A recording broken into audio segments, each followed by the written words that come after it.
Halo Flowers, kembali lagi di Belajar Rajut bersama saya Julan. Oke, di video kali ini saya akan membahas 5 hal yang harus dihindari ketika merajut. Seperti apa videonya? Tonton terus sampai akhir ya. Sebelum kita mulai, dukung terus channel ini dengan cara subscribe, like, komen, dan share. Serta follow semua sosial media kami ya. Oke, jadi di video ini saya mau membahas nih, ada 5 hal yang menurut saya ini harus dihindari banget ketika merajut.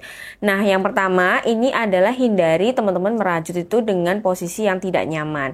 Jadi posisi yang tidak nyaman itu banyak ya teman-teman. Jadi mulai misalnya dari duduknya, posisi duduk teman-teman yang itu nggak pas, dan itu akan berakibat ke tangan yang kaku, kemudian leher yang kaku, dan itu memang sangat tidak nyaman ketika merajut. Dan terutama lagi yang paling penting adalah hindari merajut dalam kondisi cahaya itu yang tidak terang ya teman-teman.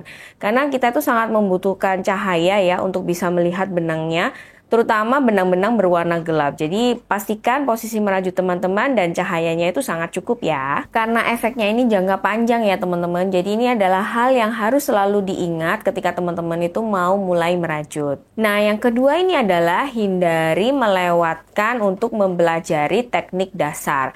Baik itu di crochet maupun knitting. Karena bagaimanapun juga nih teman-teman, teknik dasar itu adalah suatu hal yang sangat penting. Karena nanti kalau misalnya kita mengerjakan proyek-proyek yang lebih advance gitu ya, itu biasanya mereka sudah langsung menggunakan istilah-istilahnya langsung gitu ya di polanya dan tidak mengulangi lagi cara untuk membuat teknik dasar tersebut. Ya memang ada beberapa buku nih teman-teman yang itu juga ada nih kalau misalnya teknik-teknik dasar di bagian belakangnya.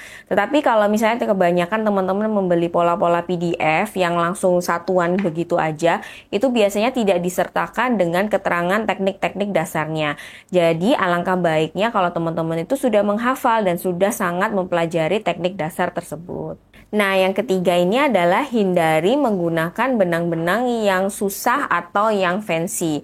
Memang tidak bisa dipungkiri ya teman-teman, kalau misalnya benang-benang di luaran sana itu banyak banget yang teksturnya tuh lucu-lucu dan fancy gitu. Nah, kita kadangkala nih sebagai seorang perajut itu pengen banget nyobain benang-benang yang aneh-aneh gitu, karena hasilnya tuh memang bagus banget.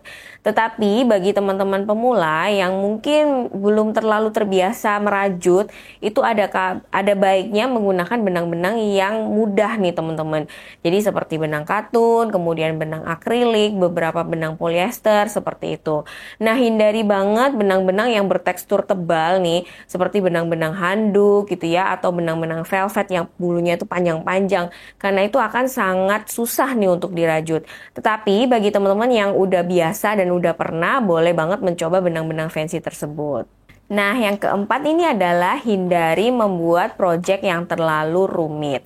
Jadi memang kita tuh kadang sebagai seorang perajut ya, kalau misalnya habis lihat-lihat pola gitu ya, browsing di Pinterest gitu hasilnya atau melihat buku rajut, kayaknya semua proyek itu lucu-lucu banget ya teman-teman. Tetapi ada satu hal nih, ini merupakan yang sangat penting menurut saya. Teman-teman itu hindari membuat proyek-proyek yang rumit gitu ya. Usahakan mengerjakan proyek-proyek itu yang sesuai dengan kemampuan. Jika teman-teman ini masuk kategori pemula, ada baiknya teman-teman juga mengerjakan proyek-proyek yang khusus untuk pemula.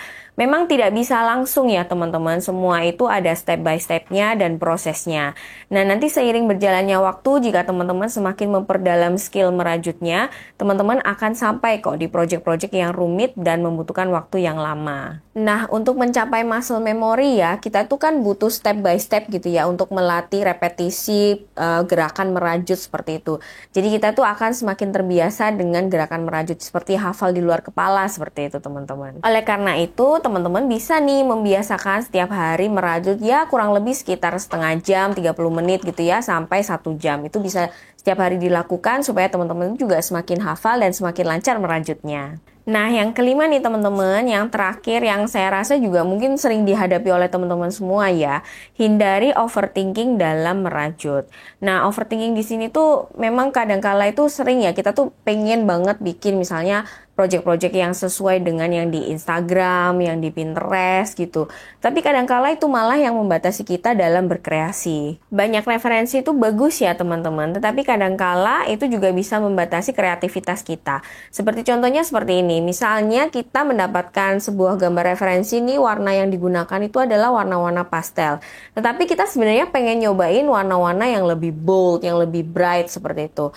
Nah, itu juga hal yang harus kita coba aja nih teman-teman. Karena ada pepatah nih sebenarnya, don't think, just do. Seperti itu kurang lebih kira-kira. Karena dengan kita sering mencoba, kita seperti diberi kesempatan untuk trial and error nih teman-teman. Nah, dalam dunia rajut-merajut, trial and error itu adalah sangat penting nih. Karena di situ kita bisa belajar nih untuk memperdalam skill kita, kemudian mengkoreksi kesalahan-kesalahan, dan kita bisa semakin mencoba nih berbagai macam pola, kombinasi warna, dan lain sebagainya. Jadi teman-teman, hindari overthinking ya. Nggak usah banyak pertimbangan, kita langsung coba aja. Kira-kira teman-teman pernah mengalami nggak dari kelimanya ini? Kalau pernah, boleh share ceritanya di kolom komentar di bawah ya. Oke, itu tadi tips 5 hal nih yang harus dihindari dalam merajut. Semoga ini membantu teman-teman semua ya. Kita ketemu di video berikutnya. Sampai jumpa. Dadah!